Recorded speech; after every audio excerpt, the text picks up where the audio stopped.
Hello, everyone. Welcome. It is an honor to be here tonight to introduce three of the most brilliant and generous minds on this campus, as well as one of the most articulate and prolific artists of our time. My name is Mina Girgis. I'm the Director of Education, Campus, and Community Engagement at Cal Performances, and I'm delighted to welcome you to this very special Illuminations discussion, Surreal Histories.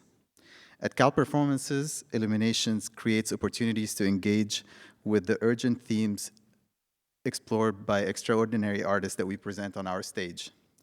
In fact, our 24-25 theme of fractured history was in large part inspired by this week's presentations of The Great Yes, The Great No. Before we begin, I would like to express our deepest gratitude to the Corrette Foundation, the lead sponsor of Illuminations, and the Jonathan Logan Family Foundation, and other partners whose generous support makes these performances and conversations possible.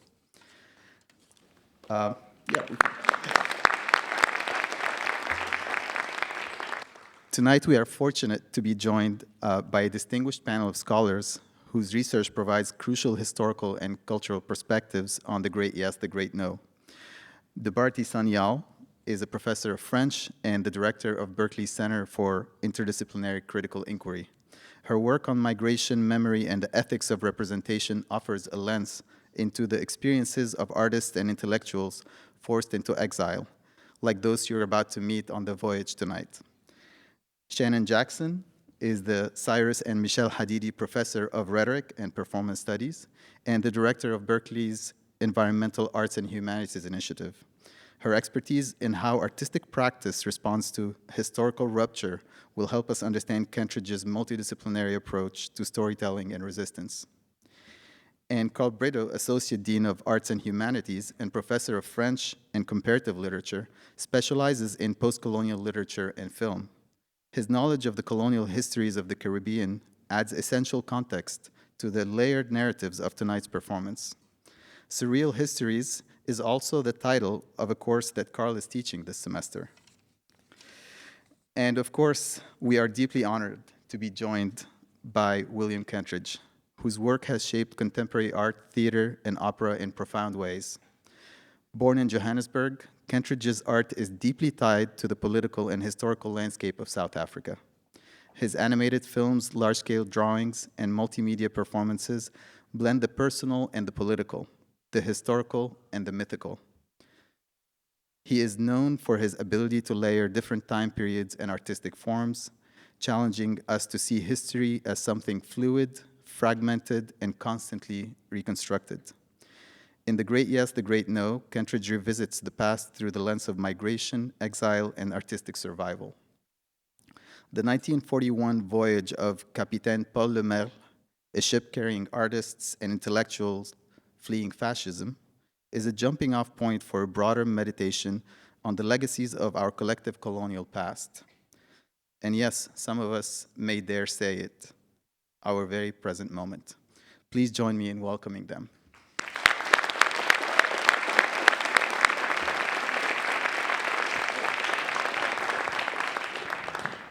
William, it is so wonderful to have you back at UC Berkeley after your triumphant residency 2 years ago with Sybil.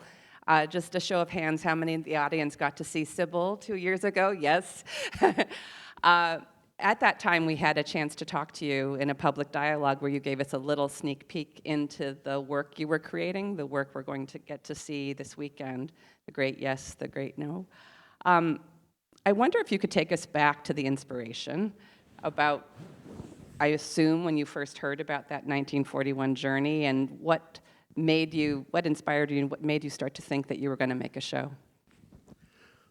Well, firstly, let me say what a pleasure to be back on this particular campus with its history and its traditions, and to be in this theater where we had a wonderful time with Sybil, so thank you. The origins, I think maybe it's important to, as with many projects, there's an overdetermination of origins. There's more than one starting point, there are many different ones.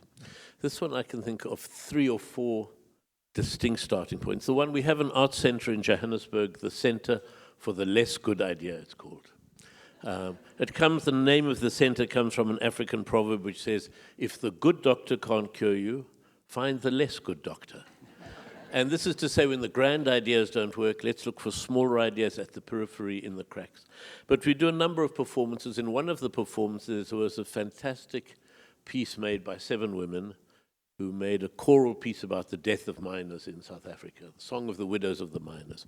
And when I saw that, I was like, this had such an emotional power and weight that I thought the next project I do, I want to have this kind of Greek chorus of women. So that chorus is in it. It's not... There are 2 of the singers that were in that first chorus I heard, but the idea of this chorus of women came from that. So that long predated the Capitaine Paul Le Merle. Then there was a play by Vladimir Mayakovsky called Mystery Bouffe, which is a strange play written just after the Russian Revolution, about the revolution.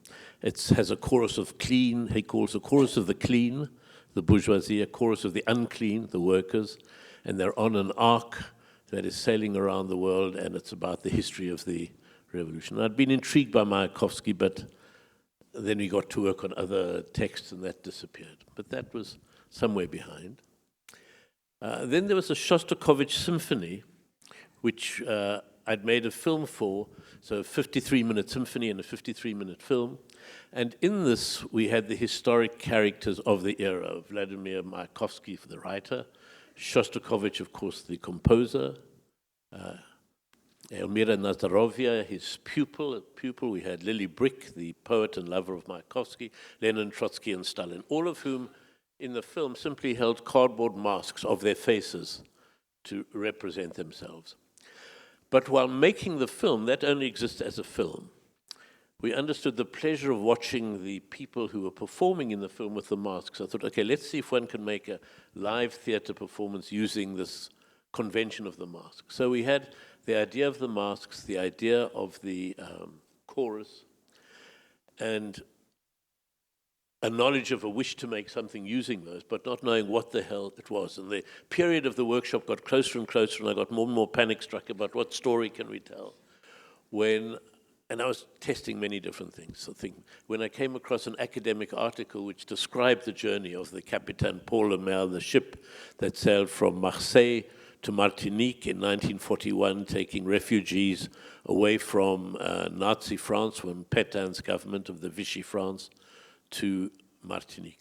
And as I read it, I suddenly thought, okay, this can be our vehicle for telling it. So the form, in a way, predated the story, but the form needed something to shape it, to give it its heart. And I'd been interested in some of the great Caribbean writers, Aimé Césaire and his school pupil, Frantz Fanon, both from Martinique. So when I read Martinique, I immediately transposed them onto but that's a very long answer to your question. But in other words, it certainly didn't start saying, how do we make a play about this journey from Marseille to France? It ended up there. And in a kind of irony, in the end I realized what the play is when it was finished. It was a version of the Mayakovsky Mystery Bouffe.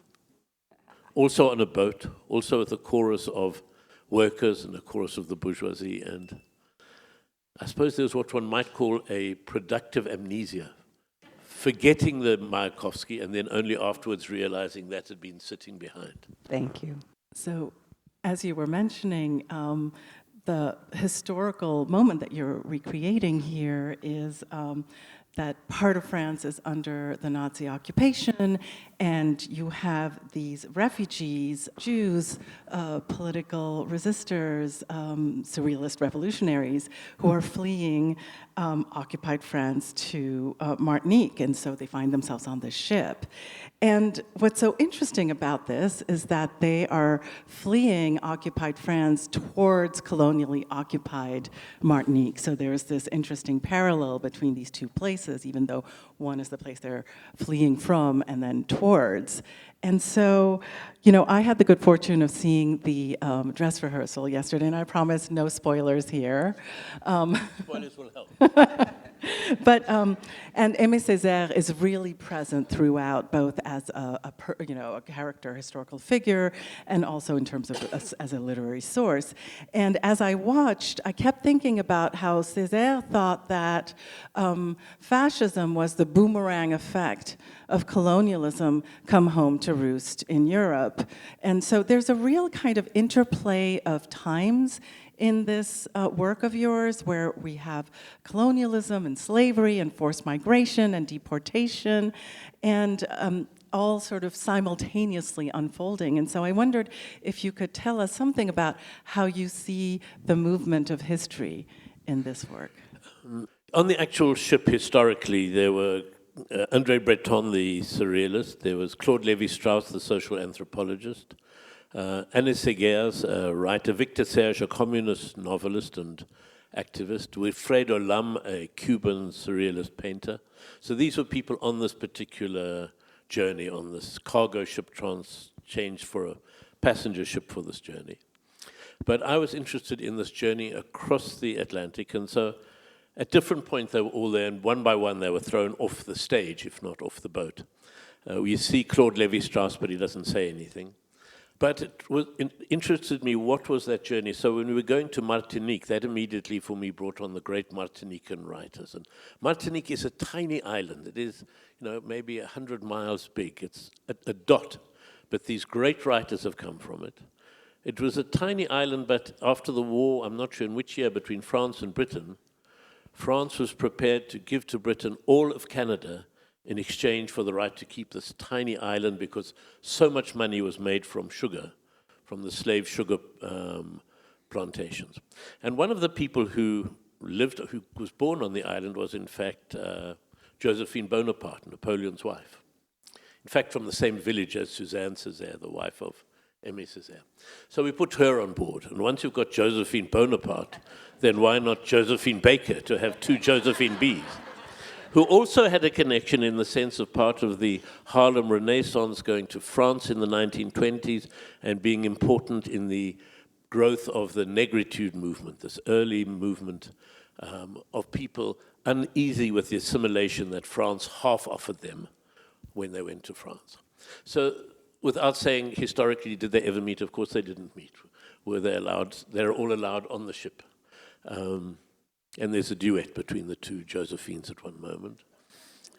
But that was a way of making reference to, yes, this journey across the Atlantic has had many iterations. The one we write about in 1941, but also the journey of black people from Africa across the Atlantic during the centuries of the slave trade.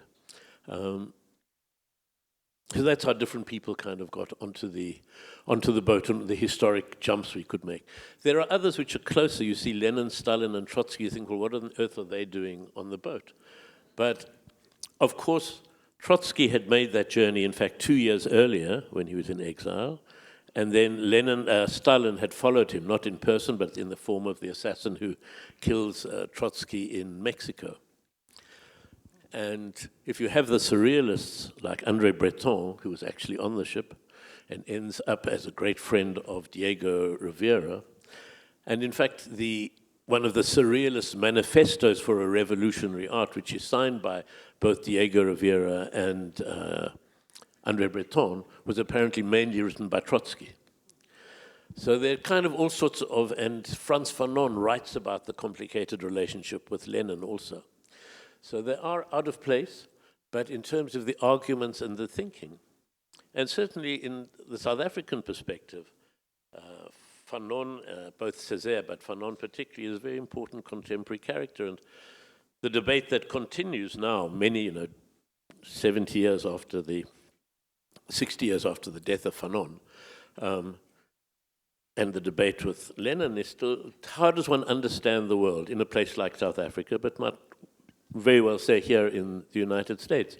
Is it best understood the way Lenin would have said in terms of class interests of different people, in which case the interests of billionaires are allied and the interests of the working class is utterly different.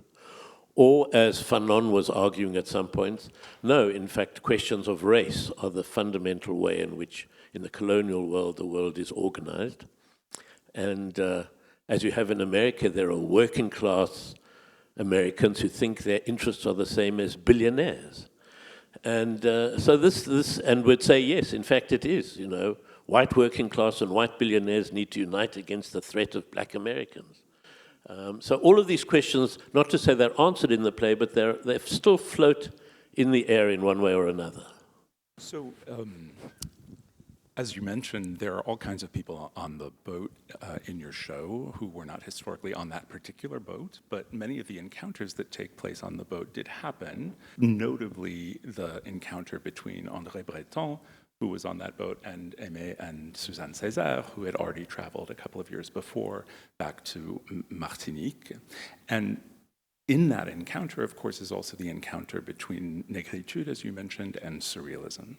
And it was very striking watching the dress rehearsal last night that so many of the visual and linguistic aspects of the show seemed to be very much resonating with Breton's work, with his writing, but also in general the kinds of surrealist experimentation that was going on in Paris in the 1920s and 1930s. So I wondered if you'd like to talk to us a little bit about how you thought about the place of Breton in the show, both as an influence but also as a character.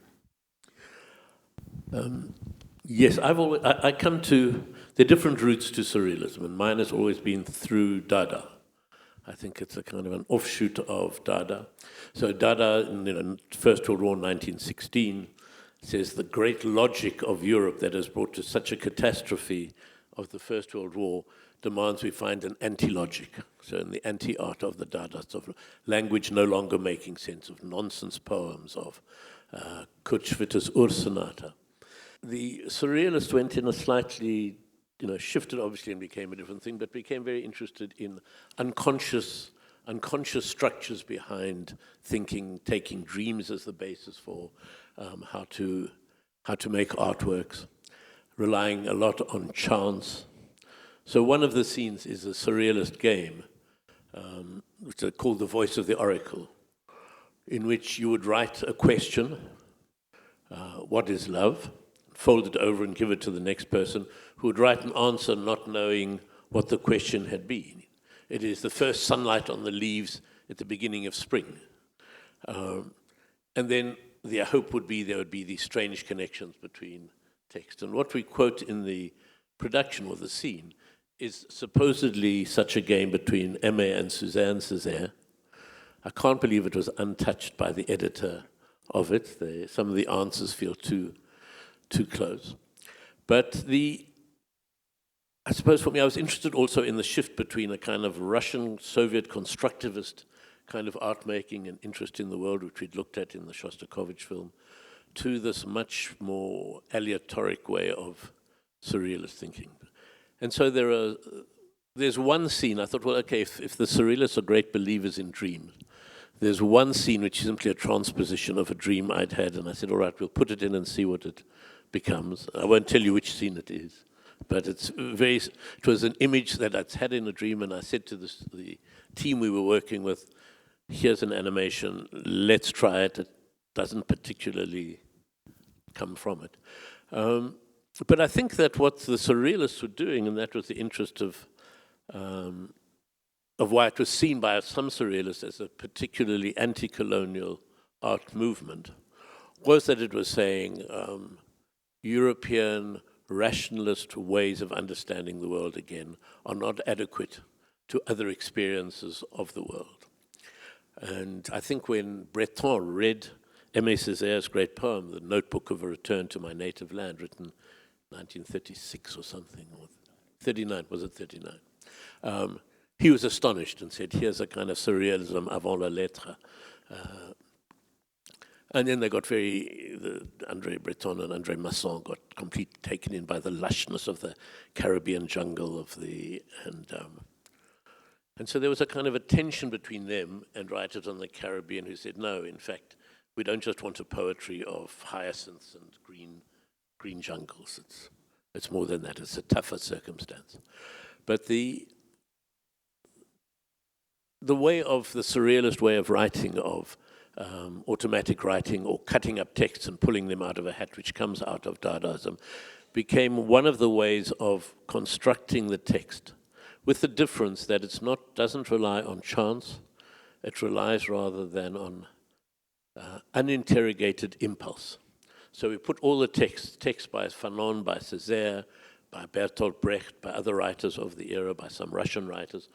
I would have them on the table all cut up. Each sentence or each line which had struck a chord. And then it's certainly not taking them by random, but it's allowing them to find connections between them and say, well, these ones seem to fit together in a scene, or these go on. And discovering what the text is, rather than instructing the text to be something. So it has elements of surrealist processes in it, but not believing in the chance the way they did. Thank you for talking more about process and uninterrogated impulse. I also so appreciate that you said that so much of the form preceded the content when it comes to this piece. And I wanted to just have you talk to us a bit more about form, because you work across so many forms. As Mina said, William is one of the few artists, many artists think of themselves as interdisciplinary, but it's hard to think of an artist who's had more influence on contemporary art, on video art, on performance and theater, on opera, on cinema, on what it is to draw, on what it is to make a puppet. So I wonder if you could talk to us a bit about the multiple formats you work in, what it is to manage a studio, where sometimes the same forms might be put together in new ways, that an opera might appear later as a video art piece, might appear as a series of drawings, and what formats this piece might take. So just to give a background to that, when I was 50 years ago, 60 years ago, 55 years ago, when I was starting out, I worked with a student theatre group, and I went to a private art school in the evenings for drawing lessons, and I was doing both the theatre and drawing, and then friends said, come on, if you're going to be serious, choose what you're going to do. If you're going to draw, draw. If you're going to be in theatre, do theatre. And I thought, okay, that's good advice, which it was. So I closed my etching studio, I sold my etching press, said I'm no longer an artist. I went to study theatre in Paris, where I discovered very quickly I was not an actor. And they thought, I'm no longer an artist, I can't be an actor, I'll try to be a filmmaker, and spent a couple of years as a props man on a film set. And then discovered I was back making drawings. And then after some years discovered, in fact, I had to undo that good advice, and that the hope for the drawings were the drawings that became films. And the films suggested performances in front of them that became the theatre. And at a certain point I realized the drawings themselves would be enriched by demands that came from the theatre rather than from the amounts of drawing, and that the drawing would shift what the theatre was. And then I gave it all up. Then I said, we'll see what things become. And even now, an image might begin, and I'm thinking, well, is this part of the theatre, or is it going to be a film, or is it just a drawing? Without being terrorized by feeling it has to find its category.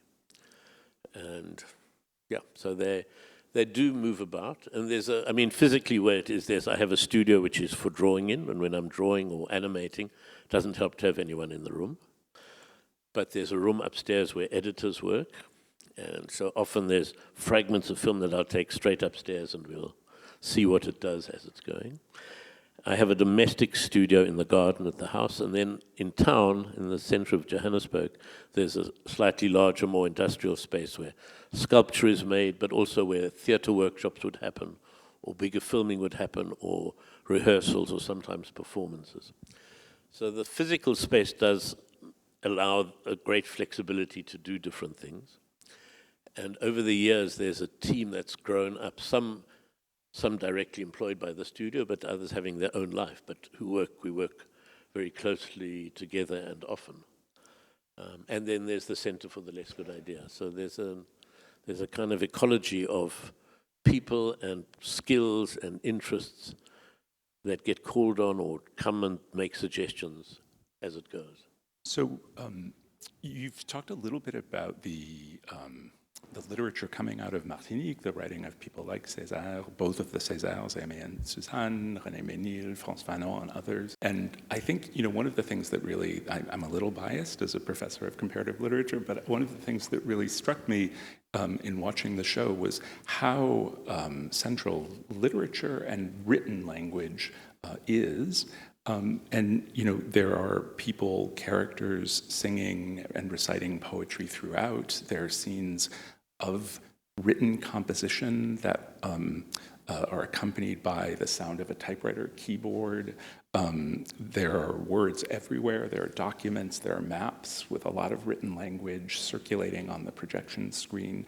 So I was curious if you could tell us a little bit about how you and your collaborators imagined the relationship between the written word and the kinds of images that you are presenting. So it became clear as we were working on the project that the character of Suzanne Césaire, Aimé Césaire's wife, who was one of the founders of the Negritude movement, but who died very young and who burnt a lot of her work just before she died, and in a way was written out of history. Aimé Césaire hardly referred to her. There's a big revival of her now in the last few years. We thought we were doing it, but discovered there were many books that were emerging at the same time. But she was an essayist and not a poet. And so there are words of hers. There are two scenes in which she's reading sections of one of her essays. But they're not theatrical in the way that Aimé Césaire's poems are. And in fact, a lesser poet, Léon Gontran Damas, a poet born in Guyana but in fact schooled in Martinique, comes on board because in a way his poems are so direct and so performable. Let me yawn, not the way they yawn in Europe with their hands in front of their mouth, but let me yawn with my hand on my heart, letting it all end. Poem of his about saying, I feel ridiculous in their shoes, in their stiff collars, in their bowler hats, in all these different... so it's also about text meeting the form of performance halfway. What are the ones that... And in terms of the songs, the way we worked with the chorus, I would suggest a text maybe 15 lines long. The first text, for example, starts with Aeschylus, there has been wrong done, I ask for right. Then a line of Bertolt Brecht, I take this brick to show how beautiful my house was. No one offered me a protective wing, a protective arm, Marina Tsvetaeva, many different writers. And these 20 lines would be given to the chorus under the direction of Nhlanhla Mahlangu, who's the choral composer. They would then translate each of these lines into their mother tongue, and there are many different African languages spoken, isiXhosa, isiZulu, Siswati, Tswana. They would translate it and then find vocal lines individually for those lines, and then together would choose which ones would flow together, and so some lines are in Zulu, and the next line might be in Tswana, and constructed. So they're both the performers, but in many ways also the constructors and composers together with the leader of the orchestra. So the text comes into it in that way, and of course we're all working in translation. It's not it's English, a translation into English of a lot of the text, certainly out of the Russian, out of the German, into the English, and then further translated into different African languages. And some of those translations retranslated back into English for us to read on the screen. So it is, I mean, it's, on the one hand, yes, there's a lot of text in it. On the other hand, the hour and a half of performance is condensed into, I suppose it would be 20 pages of text, not 80 pages of a play. Thank you. I'm so glad you talked about the chorus. I mean, both as one of the inspirations for this, and also the sort of multilingual nature of this chorus. And I was just really curious. The chorus, the songs are just exquisite. They're just absolutely stunning. And I wondered if you could maybe tell us a little bit about how you saw this chorus. I mean, these are a group of women. They are not masked, unlike some of the historical figures on stage. Sometimes they're masked. Okay, sometimes they're masked. But are they kind of like a Greek chorus commenting on the individual figures? Is there something to be said about chorality as a principle of actually making this work, or de-individualizing various like genius creators, for instance? No, so one of the great skills of Nhlanhla, the choral composer, as his title is, was to choose the singers. So when you say to take them away from the idea of the individual genius, no. Each of these singers is a soloist with very particular qualities. They are individual geniuses, each of the singers. And that was the remarkable thing, at being able to find such fine individual singers who are prepared also to be as a chorus. So when you hear it, you hear very different qualities of voice of each woman, because each has different solo moments, and then extraordinary coming together of it. And I knew from the beginning that it would both be a chorus kind of commenting on it. They also had to be passengers on the ship. But essentially they had to carry the emotional weight, as they do musically, of the piece. Aimé Césaire was going to be a spoken role, and the actor, we had started reading the lines, but then after about 5 lines, he changed into singing. And it he made it his own singing role, and he's the composer of what he sings and does it. And he's a remarkable performer also. Each night there are slightly different things that his voice takes us on a different journey.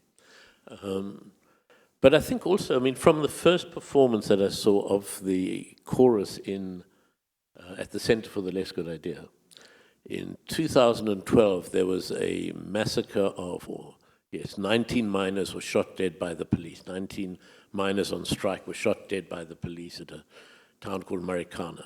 And it was the biggest killing of people by the police force since in the new South Africa. And the piece that they did was, there was a huge amount of writing, but what their piece was about the widows who were left behind, picking up the objects that their dead husband had left on the stage. And that sense of the women picking up the pieces was kind of one of the lines. When I started, I had 3 lines that described the piece. The first line was, "The world is leaking." The second line was, "The dead report for duty." And the third line was, "The women pick up the pieces." So that were kind of kept as an impulse towards the piece. Once we were in the middle of it, that was kind of forgotten, but the chorus position was very much that, yes, at the beginning and the end, there are 4 chorus pieces, but the beginning and end is a kind of commentary on where we are in the world now. And the commentary of the captain of the ship is like the Charon character, the ferryman of the dead. A lot of his lines come from Bertolt Brecht's poetry in the 1930s, which is kind of astonishing how present it is, Where you are coming from, you will not be missed. Where you are going to, you will not be welcomed. Where you came from, there it was better. Where you're coming to, it will be worse. And the captain's line, "A refugee is the one honest person whose papers can never be in order." So things that were in the 1930s about people trying to flee one disaster to another, but we still feel so much a condition of people in the world now. So I think when assembling the lines for the text, it was ones which had a contemporary echo, not that they were written about now, but we could still work with.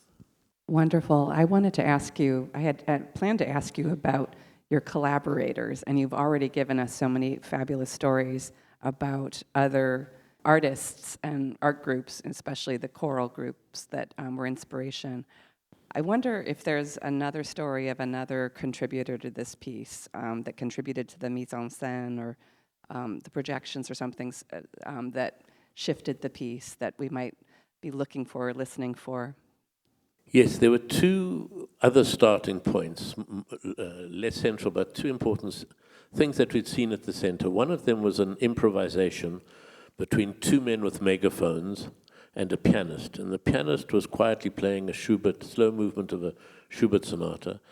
and the two men with megaphones were bellowing at each other, taking a huge breath and shouting at each other through the megaphones, getting closer and closer until they ran out of breath and would pick up the megaphones and do it again. And it didn't have a subject when it was being done, but what it evoked was so much a kind of a desperation in the front and Europe quietly continuing behind. So I thought, okay, that we're definitely going to have. And coming out of that, it was a series of improvisations and things we did with pianos at the center, was of one of the performers falling asleep on the piano. So someone is trying to play a piece of music, but someone keeps falling asleep on it. And both of these were in the production right until almost the dress rehearsal, when both scenes were finally cut out. And then I understood there's a difference between, one has to understand some of the work as being more like an umbilical cord than a heart.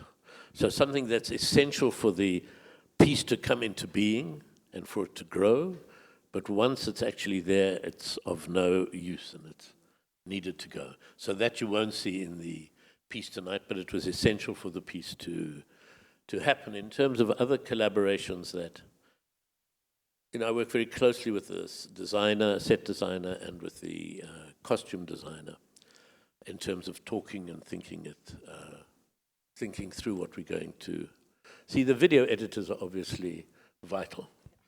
I'd say, well, here's a lot of raw material, make it look nice, show me something in 2 hours and we can discuss it and see. So there's a lot of latitude for an openness. It's not me saying this is how the scene has to play out, this is how the animation needs to, or the collaging of different scenes has to happen. And generally, they've been here until not just the first performance, when we started it in June last year, but through many iterations. This is the first performance where we don't have an editor changing things as we making final adjustments.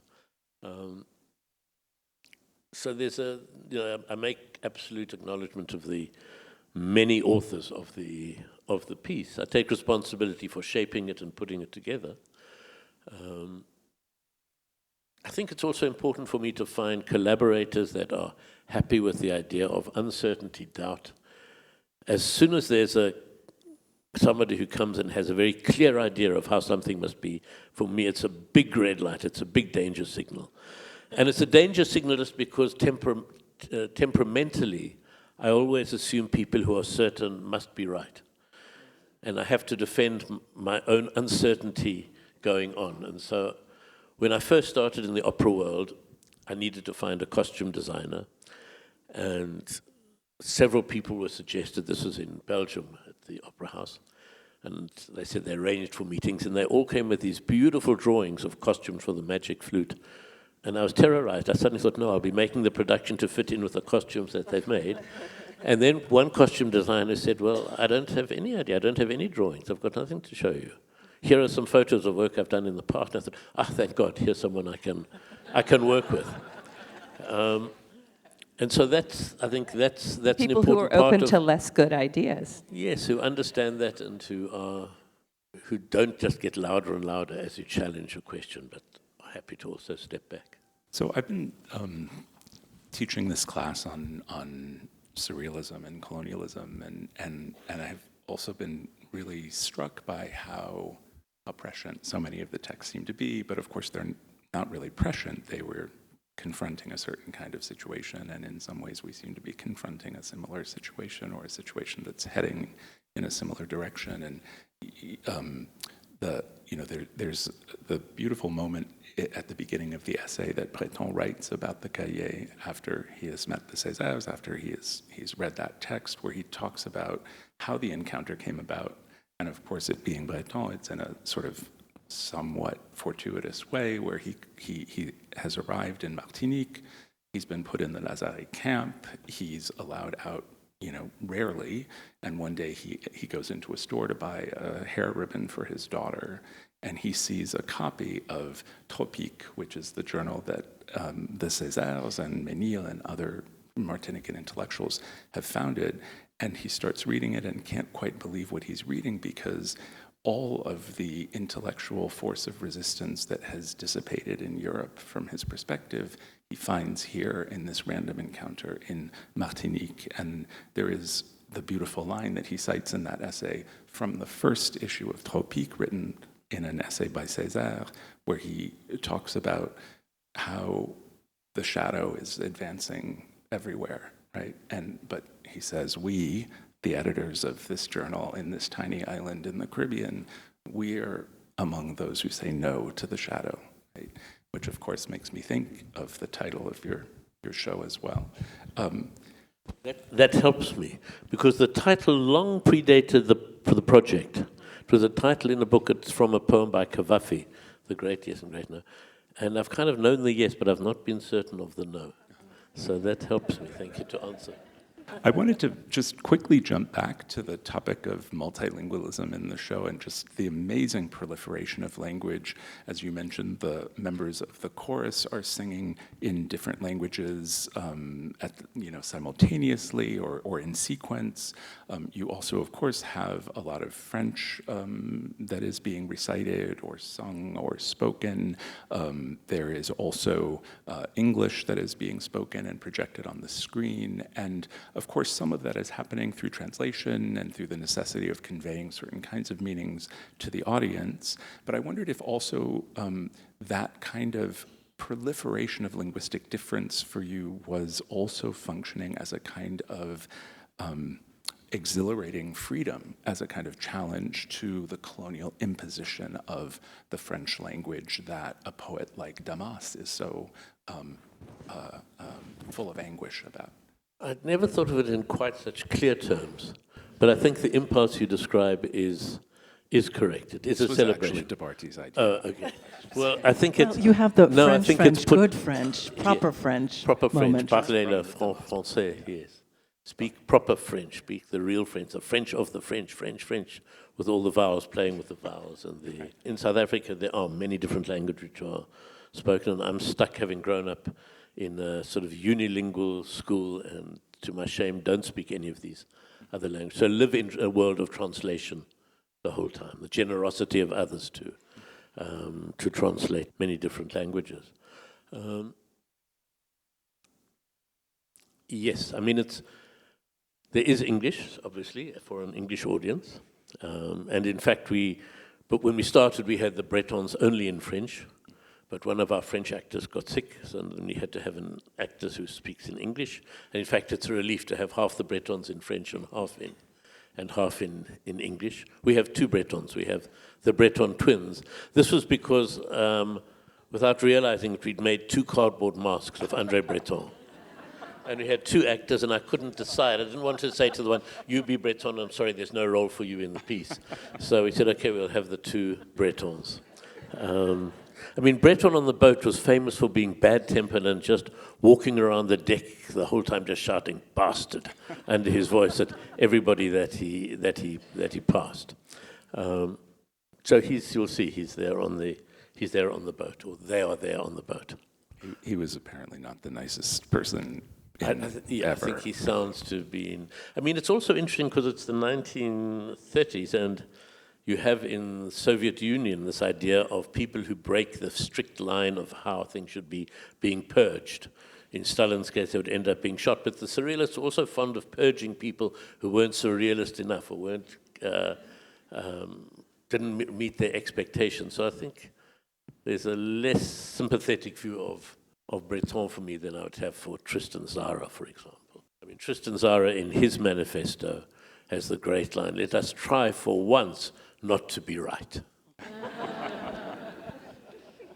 So, William, I hope this question isn't too obvious, but I think that the audience is going to find that your work resonates so powerfully with our contemporary moment especially for us in the US right now.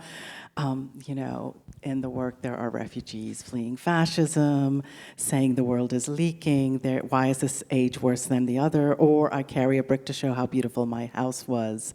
And these are all intensely charged fragments at this particular moment of authoritarianism, deportation, destruction across the globe. And you mentioned how some of these some of Brecht's words became so charged with contemporary significance. And I'm wondering to what extent the contemporary setting across the year fueled your creation, and does its performance here and now take on new meanings for you?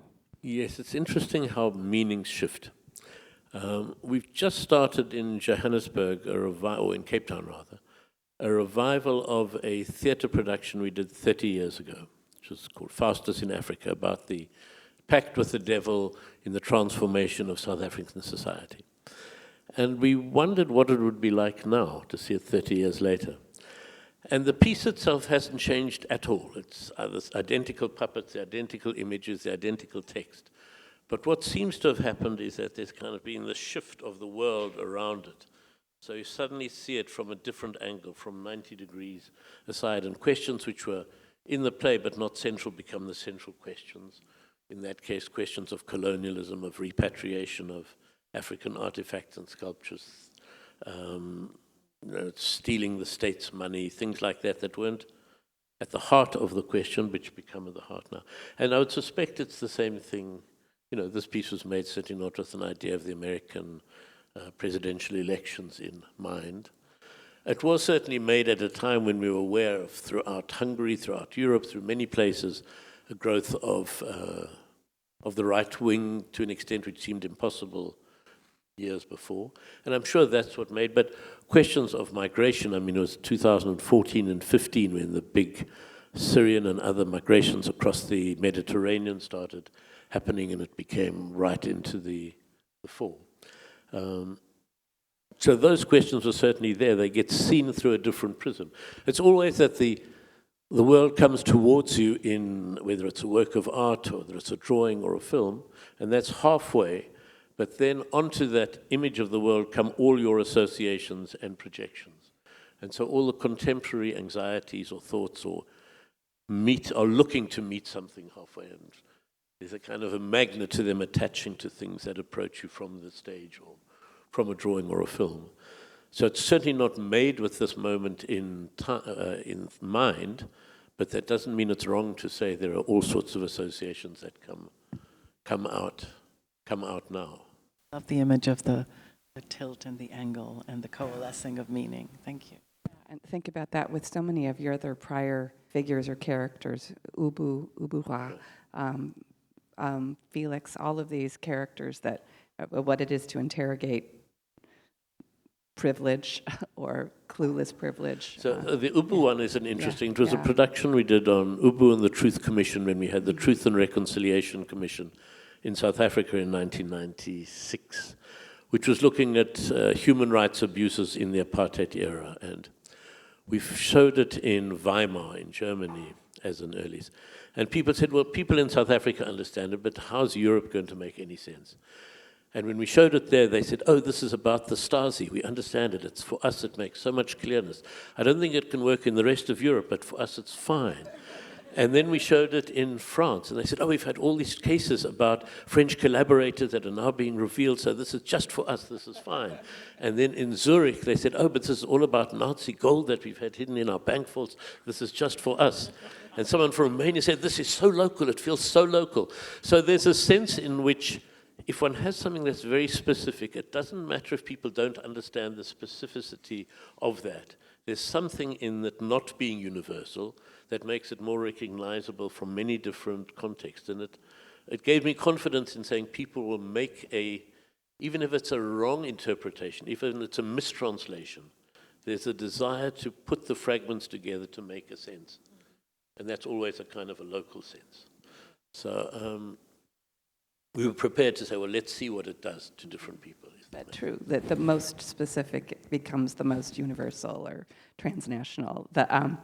Well, just to offer something more from our very local context, I began saying how much we appreciate having you in Berkeley, and you said that you appreciate being here with its traditions and its history. Can you say more for us about what it is to be here in Berkeley? Well, I can talk a bit about its tradition, which was 1968. I was 13 years old in Johannesburg, and there were images of student protests, and somehow Berkeley seemed to be the central one in the United States. There was, in Berlin and in Paris, 1968. And I remember thinking so bitterly, here I am stuck in the boondocks in Johannesburg. I'm 5 years too young. I should be there. If I was, if I was there in a different, if I'd had the right parents, I could have been in Berkeley. I could have been in these other places. I could have. He had great parents, but so there was that sense. So it has this mythical element, and I don't know that much about the specific of the post-1968 history, but I have it as a very honorable sense of it as an honorable history, critical view of, and many great, as we know, many great writers, historians, thinkers, philosophers that have, critical thinkers that have come through it. So that's and people that I've met and had conversations with here on the campus. well, thank you. We are we out of time? I think we are. So, William, your amazing work always calls us to witness all the ways in which the world is broken and awash in violence and have all these histories, but they're also incredibly inspiring in showing us all the ways in which language and bodies actually pick up the pieces and reset the world, as you put at the end of this work. So thank you so much for this beautiful work that we're all going to see, and thank you for sharing your time with us today. Thank you. Thank you. Thank you.